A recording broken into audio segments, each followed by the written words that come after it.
Hi, my name is Cameron Carlson with AnimeLocation.tv. I'm here at Matsuricon 2014 with Yong Bosch. How are you doing? Good. All right. So it's been 2 years since the last time we got the chance to talk to you. It was at Anime Central 2012. How have you been? I've been good. Keeping busy and just plugging away. Alrighty. Now, one of your other big roles as a voice actor has been being Lelouch Lamperouge in Code Geass. You play an anti-hero. How did you approach that role? I mean, like I do most. I just go in there and I talk to the director and try to figure out, who this person is, where they're coming from, where they're gonna go, where's the voice at, where's the voice gonna be at. There's a few different things that you kind of go through, but you really kind of pick the director's brain a bit and the producer's brain or whoever's there, and you just try to figure it out. And then we're having fun with some other members at the moment.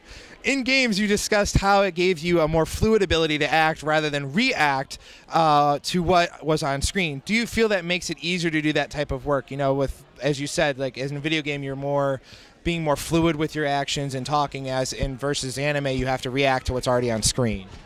I don't know if I would say it's easier. I'd say that it's more natural. Yeah.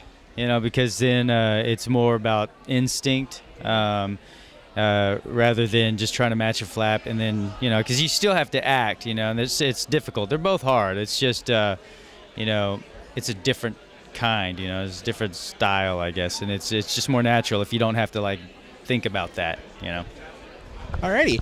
Now, as an actor, you have the ability to have a wide range to pull from. In the case of Eternal Sonata, you play Fugue and a little boy in one of the villages. How did you discover the ability to do both those types of roles? Because and it's Fugue, it's very deep pulling from your voice, while as being the little boy, it's very octave heavy, up that way. And when I played the game, I was like, whoa. It's Johnny in two different roles, so it's kind of cool to hear that. I was like, that's not a normal common talent amongst gentlemen who do voice acting. So how did you discover that? You know what? It was just one of those things where you get hired for a job, and they're like, oh, you're like 10 years old, so you got to sound like a kid. And I was like, okay, what do I do?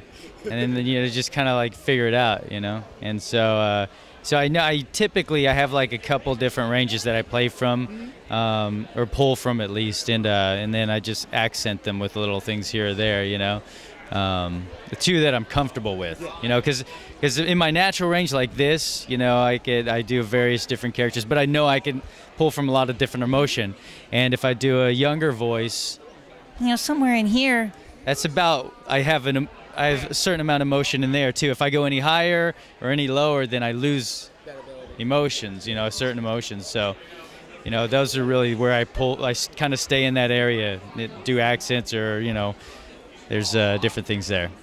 Awesome. Now, you had the opportunity to work on a Star Wars project. How did those come about? And fans can enjoy those works as well, correct? Yeah, I mean, well, it's a game, The Old Republic, and it was awesome. I mean, for me, it was just I got an audition, and then I think I had an audition. I don't recall actually. I'm pretty sure it was an audition, and through my agent, and booked it, and then oh no, it was like they sent the material, and then so I still kind of auditioned, and so they booked me, and yeah, just got that and been doing that. It's just cool to be a part of Star Wars in some sense, and a Mandalorian at that, so it's kind of cool. You got to be a Mandalorian? Yeah. Oh, that's sweet. All right, now, as a singer and a guitar player, do you ever pull from those talents for acting work? And do you feel that being a musician actually helps in that range, too? Because, we talk to a lot of other musicians, and I know a good friend of yours is Kyle Bear, and I know that he plays the drums. So he talks about how he uses the drum beats as a way to keep track of that when the beeps come on the mic. So do you ever feel that way yourself? Absolutely, yeah. There's quite a bit of just rhythm and timing that's involved in anime specifically, because you got to match flaps, but yeah, there's a lot of rhythm to acting and even voice acting and all that, and I guess I definitely pull from that a little bit, but I more subconsciously. I don't think about it, it's just something that you do. All right. A lot of voice actors are musicians or can sing or have sung, you know, and you'll find that when you go talk to them. A lot of them do. Yeah. Yeah. It's been a good experience to find that out about all you guys, is that you all have musical backgrounds or theater, you know, really heavy set in that range. So is there any upcoming projects we know the pesky NDAs are there. So any projects you want fans to check out that are currently available? Currently available, there's Knights of Sidonia on Netflix, Doraemon and on Disney XD. Yeah. I think Blue Exorcist is somewhere out there in the world. Toradora's out now. Trying to think of what else I can talk about. I was Johnny in Space Dandy. It's a real stretch for me in that one.